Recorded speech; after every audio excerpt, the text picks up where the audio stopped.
क्यों उन विषय कसायों के पीछे दौड़ते दौड़ते दौड़ते? उस हरियाली के पीछे दौड़ तो रहे हैं, पर वह हरियाली हरी नहीं है। वह हरियाली हरी नहीं है। कहीं न कहीं पाप रूपी, नरक निगोद रूपी उन दुखों को, उन लालिमा को देने वाली ही वह हरी है। थोड़ा तो विचार करो, थोड़ा सा विचार करो। बहुत विचार करने की, बहुत सोचने की आवश्यकता नहीं है। थोड़ा सा भी विचार कर लेंगे, थोड़ा सा भी सुधार हो जाएगा तो जीवन बहुत कुछ बदलेगा।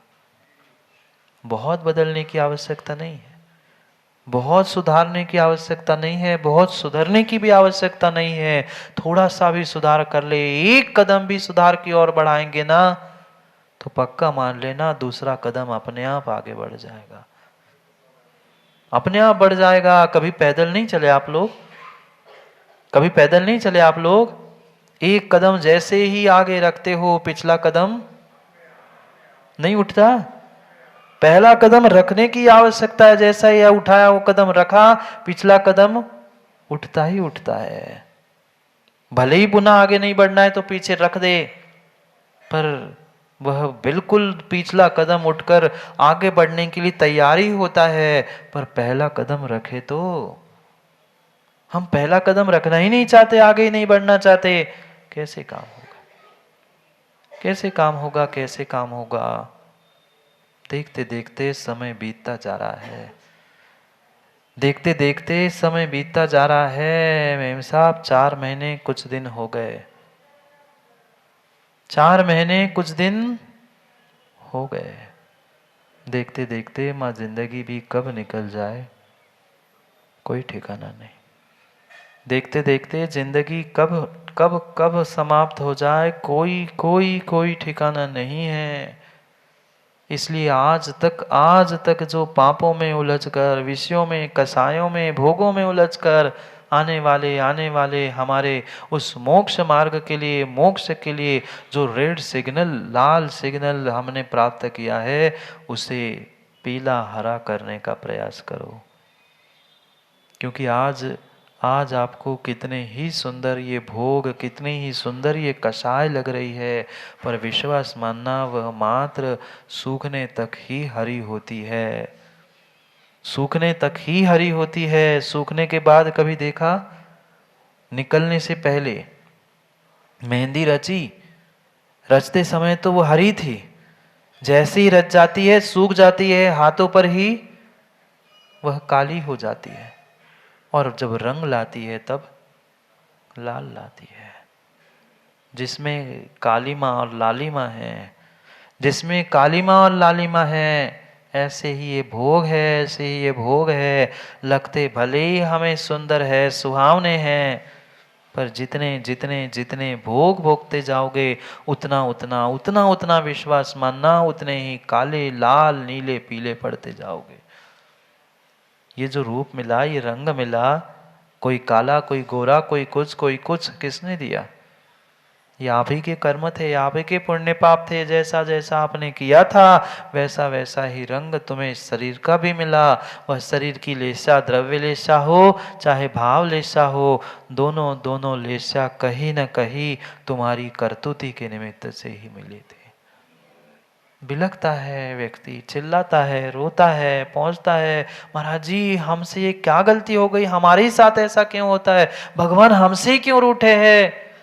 कोई भगवान, कोई गुरु तुमसे रूठा नहीं है। पक्का मानना, कोई भगवान, कोई गुरु तुमसे रूठा है ही नहीं है। अगर रूठा कुछ है, रूठी कुछ है, तो तुम्हारी किस्मत, तुम्हारा पुण्य तुमसे रूठा है, क्योंकि गलती तुमने स्वयं ने की है। कितनों को दोष दिया आज तक? कभी घर को, परिवार को, समाज को, माता पिता को। माता पिता ने ऐसे घर में भेज दिया हमें। माता पिता की क्या दम थी तुम्हें कहीं भेजे? गुरु और भगवान की क्या दम थी कि तुम्हारे साथ कुछ करे? वे अपना तो निपटा नहीं पा रहे हैं, आपको कहां से निपटाए? सही बात है संजय भाई, हम अपना ही पाप नहीं निपटा पा रहे, कहां से यहां आ गए, उससे पछता रहे हैं। पंचम काल में कहां से पंचम काल में आ रहे, यही हम पछता रहे हैं। हम वही तो निपटा नहीं पा रहे, हम क्या किसको निपटा? थोड़ी तो ईमानदारी स्वयं के बारे में बरतो। सामने वाले का पुण्य पाप सामने वाले पर छोड़ दो, पर ईमानदारी से जो हम कर रहे हैं उस ईमानदारी को तो समझो। कहीं ना कहीं जीव इतना इतना इतना आज बेईमान हो चुका है, दूसरों के साथ नहीं, दूसरों के सामने तो बिल्कुल ऐसे ईमानदार बनता है, ऐसे ईमानदार बनता है, पर स्वयं के साथ, स्वयं के साथ क्या क्या किया। फिर जब कर्म उदय में आता है तब रोने के अलावा हाथ में माँ आंखों में कुछ भी नहीं बचा रहता। जब आज समय मिला है, समझ मिली है, तो इस समय और समझ को हमें समय पर समझने की आवश्यकता है, समझने की आवश्यकता है। पर यहाँ बैठे बैठे बस समझ में आता है, बाद में जैसे ही वो धन दिखते हैं, बाद में जैसे ही वो निमित्त दिखते हैं, ऐसा लगता है महाराज का क्या काम है, महाराज का तो काम कहना है, उन्हें कौन घर चलाना है, उन्हें कौन परिवार चलाना है, उन्हें कौन पैसे कमाने हैं, उन्हें तो बनी बनाई रोटी मिल रही, वो तो कहते रहते। करना तो सचिन हमें ही है। ये सोच बदलनी होगी। गुरु को कुछ नहीं करना, भगवान तो करते ही नहीं है, गुरु को भी कुछ नहीं करना, पर फिर भी कह रहा हूँ, मात्र गुरु की मात्र अनुकंपा और दया है, जिसके कारण वह प्रेरित होकर पुनः पुनः पुनः पुनः आपको जगा रहे हैं। जाग जाओ, जाग जाओ, बहुत हो गई मोह नींद में, भोग नींद में, सोते सोते बहुत समय बीत गया, अब तो कम से कम आँख खोलो। ये मनुष्य पर्याय भोगों को भोगने के लिए नहीं मिली थी, पापों में लिप्त होने के लिए नहीं मिली थी। ये मनुष्य पर्याय, ये नर पर्याय भगवान बनने के लिए मिली थी। कितने बन पाए, कितने बन पाए? अरे भगवान नहीं बन पाए, भगवान नहीं बन पाए, गुरु नहीं बन पाए, तो कम से कम सच्चे देवशास्त्र गुरु के सच्चे भक्त ही बन जाओ, ईमानदार भक्त ही बन जाओ, बहुत है। पंचम काल में सच्चे भक्त भी बन जाओ ना, सच्चे भक्त भी बन जाओ ना, तो बहुत बड़ी बात है। पर सच्चे भक्त की कहता हूँ, सच्चे भक्त की कह रहा हूँ, सच्चे के साथ अच्छा भी चाहिए और अच्छे के साथ सच्चा भी चाहिए। अच्छे भक्त बहुत सारे हैं, तथाकथित सच्चे भक्त भी बहुत सारे हैं, पर ज़रूरत दोनों की है, ज़रूरत दोनों की है, सच्चे भी और अच्छे भी। और सच्चे और अच्छे दोनों साथ नहीं हैं तो कभी तुम सम्यक दृष्टि भक्त है ही नहीं, हो ही नहीं सकते, हो ही नहीं सकते। भोगों को भी प्राप्त किया, भोगों को भी प्राप्त करने के भाव रखे, किसके पीछे, किस भावना से हमने प्रत्येक कार्य किया, धर्म भी किया, पुण्य भी किया, दान भी किया। दान देते समय, भगवान का अभिषेक पूजन करते समय, वहां भी यही भावना, आज मैं इतना कर रहा हूँ, इतनी पूजा कर रहा हूँ, इतना दान दे रहा हूँ, मेरा व्यापार अच्छा चले, मेरा ये काम हो जाए, मेरा वो घर का ठीक हो जाए। ये कहीं ना कहीं आपकी बनियागिरी है, धर्म नहीं। कहीं ना कहीं आपकी बनियागिरी है, धर्म नहीं है। धर्म तो निष्पृह भावों से करना था, सेवा तो पूर्ण पूर्ण निष्पृह भावों से करनी थी। कहीं ना कहीं बनियागिरी के भाव टपक जाते हैं, सो बदले में कुछ ना कुछ प्राप्त करने की भावना आ जाती है।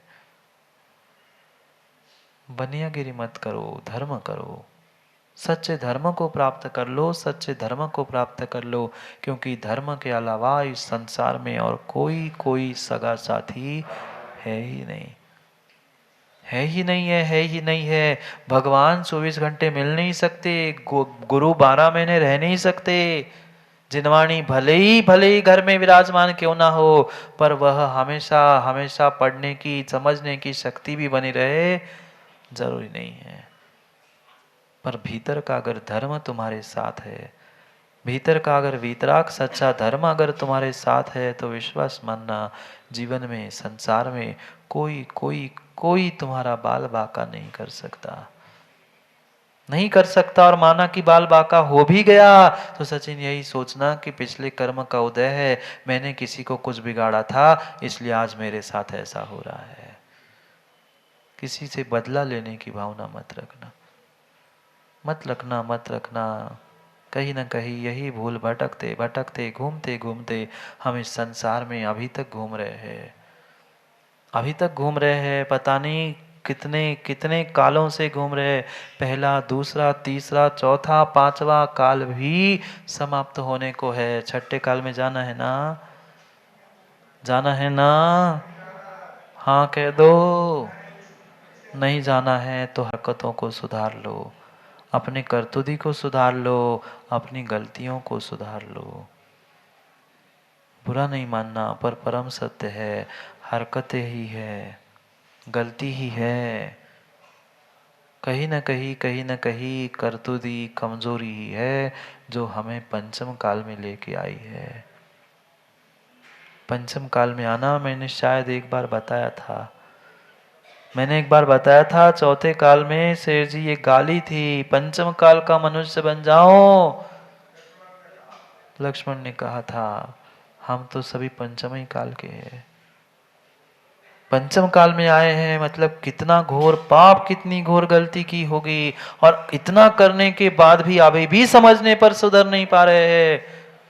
कहाँ जाएंगे, कहाँ जाएंगे, कहाँ जाएंगे? थोड़ा सा विचार कर लो, थोड़ा सा विचार कर लो। जब तक इन विषयों में और इन कषायों में उलझे रहेंगे ना, तो विश्वास मानना कभी आत्मा का कल्याण हो नहीं सकता, हो नहीं सकता। चाहे राग हो, चाहे द्वेष हो, चाहे क्रोध मान माया लोभ नौ कसाय, जितना जो कहना है कह दो। इनमें उलझे रहोगे, इनमें उलझे रहोगे तो जीवन में सुख शांति का अनुभव कब करोगे? कब करोगे? अपने स्वयं की भी जिंदगी होती है, ये कभी विचार किया? कभी ये विचार किया कि मेरी भी कुछ पर्सनल लाइफ है? पर्सनल लाइफ का मतलब अन्यथा भोगों में उलझने वालों का नत ले लेना। हाँ, इसलिए कह रहा हूँ, एक सत्य घटना बताऊँ। एक 8-10 साल का एक बालक था। बहुत सारे बालक आते, युवा आते हैं, तो बातों बातों में कई दिन वो आता गया। मैंने एक दिन उससे पूछ लिया कि भाई तू इतना पढ़ाई पढ़ाई पढ़ाई पढ़ाई पढ़ाई करता है, क्या करना है तुम्हें पढ़ाई कर?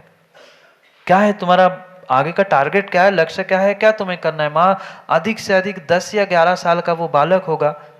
वो धीरे से कहता है, अब इधर उधर देखता है पहले, और समझ में आ गया कि बाकी कोई नहीं है, महाराज ही है, गुरु से क्या छुपाना। तो धीरे से कहता है, महाराज जी आगे जाके मुझे तो अपनी पर्सनल लाइफ जीनी है। हमें घर परिवार समाज बाकी कोई से मतलब नहीं, हमें पर्सनल लाइफ। आप मायने समझ रहे पर्सनल लाइफ के? 10 साल 11 साल का बालक कहता है कि हमें अपनी पर्सनल लाइफ जीनी है। 10वें 11वें साल में उन्हें भोगों की इतनी इतनी इतनी आकांक्षा और इतना बोध हो चुका कि वो 10-12 साल का बालक कहता है मुझे तो अपनी पर्सनल लाइफ जीनी है, हमें दुनिया से कोई मतलब नहीं। कोई होता डॉक्टर इंजीनियर कुछ कहता, उसे पर्सनल लाइफ जीनी है, वो पर्सनल लाइफ नहीं। मैं एक इंसान हूँ, एक मनुष्य हूँ, मेरी जिम्मेदारी है। मैं धर्म में जन्मा हूँ, मैं समाज में जन्मा हूँ, मैं जिस परिवार में जन्मा हूँ, जो जिसका नमक खाया है उसकी तो कम से कम कीमत करो। जिस नाम से तुम जैन कहलाते हो, जैन साहब कहलाकर कॉलर ऊंचे करके गुड्डा भाई घूमते हो ना, कम से कम ईमानदारी से, कम से कम ईमानदारी से उसका तो फर्ज अदा कर दो। उसका तो फर्ज अदा कर दो। माँ बाप का नहीं कर पा रहे हैं, मत करो, धर्म का ही कर लो, देवशास्त्र गुरु का कर लो, अरे किसी एक का ही कर लो, एक में ही सब समाविष्ट हो जाएंगे, पर कर तो लो। दूसरों का मत करो, मैं कह रहा हूं, मत करो। माँ बाप का मत करो, देवशास्त्र गुरु का मत करो, किसी का, स्वयं का ही फर्ज अदा कर दो।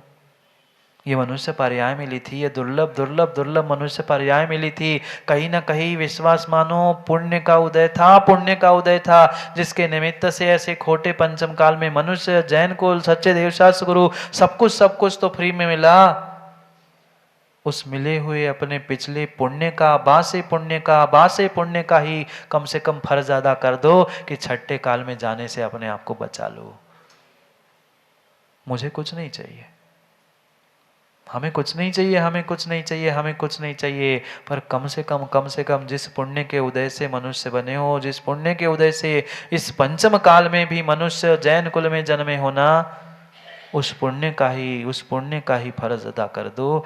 कुछ ना कुछ संयम, कुछ ना कुछ नियम ग्रहण करते हुए, क्योंकि समय हो रहा है, समय हो रहा है। घड़ी के, मिनट के, सेकंड के कांटे पल पल बढ़ रहे हैं। पल पल बढ़ रहे हैं, पल पल बढ़ रहे हैं, इसलिए सोचो विचार करो। सोचो विचार करो कि कब तक इन विषय कसायों में उलझे रहेंगे, कब तक विषय कसायों में उलझे रहेंगे। हम जिनके साथ रह रहे हैं उनको तक इन विषय कसायों के निमित्त से क्या कुछ कह देते हैं, क्या कुछ उनके साथ कर देते हैं। अपनी स्वयं की ही जिंदगी के बारे में सोचो, दूसरों की नहीं। दूसरों के बारे में सोचते सोचते सदियां कई भव बीत गए। अब मेरी कुछ व्यक्तिगत जिंदगी है, उस व्यक्तिगत जिंदगी को सुधारने का प्रयास करो। दुनिया को सुधारने का ठेका तुमने नहीं लिया, तुमने नहीं लिया। समस्या यही है, समस्या यही है आज व्यक्तियों के साथ। ना स्वयं सुधर पा रहे हैं, ना स्वयं के घर वालों को, परिवार वालों को सुधार पा रहे हैं, और दुनिया को और भगवान को और गुरु को सुधारने का ठेका लेके रखा। अपने आप को तो सुधार लो महें जी, अपने स्वयं को ही सुधार लो, अपने स्वयं को ही सुधार लो। माँ स्वयं के भावों को ही सुधार लो। क्या बच्चों को सुधार पाए? क्या बच्चों को सुधार पाए? क्या बच्चों के पिता माँ को, कौन किसको सुधार पाया आज तक? दूसरों के नहीं, अपने को नहीं सुधार पा रहे हैं। और दूसरों को सुधारने का, दूसरों की अच्छाई बुराई कहने का ठेका तुमने क्यों लेके रखा है? दुनिया में, संसार में और भी तो प्राणी हैं, वे कर लेना। हमें अपना ठेका लेना है, हम अपने अपने सुधार करने का विचार करो। जब तक दूसरों के सुधार की, दूसरों की गलतियों की बातें हम करते रहेंगे, तब तक स्वयं में सुधार होने वाला नहीं है। नहीं है, नहीं है। सबसे पहले घर के बुजुर्गों को, समाज के बुजुर्गों को समझने की आवश्यकता है, समझने की आवश्यकता है। क्योंकि विश्वास मानना नई पीढ़ी वही करती है, नई पीढ़ी वही करती है जो बुजुर्गों ने किया है। ये ध्यान रखना माँ, ध्यान रखना पिताओं, ध्यान रखना। तुम अपने माँ बाप के साथ जैसा बर्ताव करोगे ना, वही तुम्हारे बेटे तुम्हारे साथ बर्ताव करेंगे, करेंगे और करेंगे। और मैं तो कहता हूँ वैसा नहीं, उससे 100 गुना आगे। 1 2 नहीं, 10 नहीं, 100 गुना आगे बढ़कर वे कहेंगे। आज ही 15 साल के नहीं हुए तो मुंह तोड़ जवाब दे देते हैं, फिर 25 और 50 के होंगे, तुम्हारी क्या स्थिति होगी थोड़ा विचार करो। आज 15-20 साल के भी मूछें नहीं फूटी है तो ऐसे शब्द फूटते हैं। क्या सुना नहीं आप लोगों ने? हमने तो मात्र दूर ही से देखा, पर आज ये स्थिति है। फिर 20, 25, 50 साल बाद तुम्हारी क्या स्थिति होगी थोड़ा सा विचार करो। कम से कम आपको अपने बुजुर्गों के साथ कैसा बर्ताव करना है, सच्चे देवशास्त्र गुरु के साथ कैसा बर्ताव करना है, ये विवेक जगाने की आवश्यकता है।